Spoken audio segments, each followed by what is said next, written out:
ኣብ ቆልቋል ኣሚንካ ኣይተጽልል ጓና ኣሚኑኒ ኢልካ ሰብካ ኣይተቃልል ስክፍቲ ጓልስ ቃል ዓለም ክትገብር ጸማ ተሓድር ሰብ መሲልኒ እምኒ ቆንጥየ በላ ሓደ ብሰብ ዝሰልከየ ዘይረስሕ የለን ዘይሕጸብ እምበር ዘይሓጤ የለን ዘይንሳሕ እምበር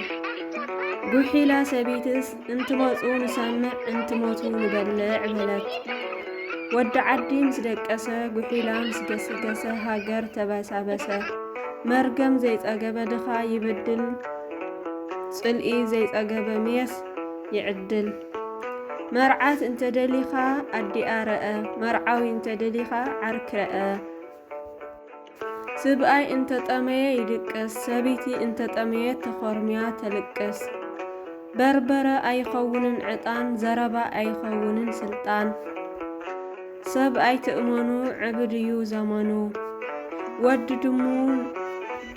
ዘይሓድግ ግብሪ ድሙ ሃፍታም ንሃፍታም ይዋዳደሱ ድኻ ንድኻ ይላቃቐሱ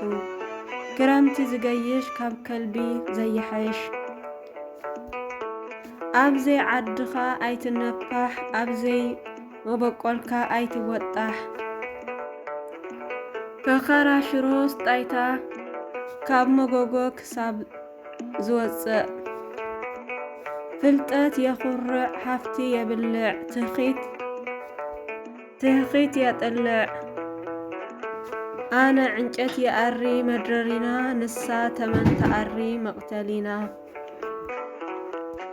ወደን ከያማረራስ ሰቢት ወደን ራ ዘይና ይከብደን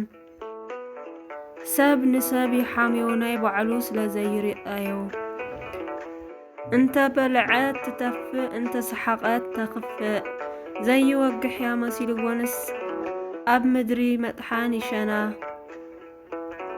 ሰላም ክብራት ተኸታተልቲ ከመይ ጸኒሕኩም ብላይ ድማ ዝነበራ ሕፅረፅር ዝበላ ምስላታት መዘናግዒ ወይ እዋዛ ውስጥ ነገር ዘልኩም እዚአን ይመስላ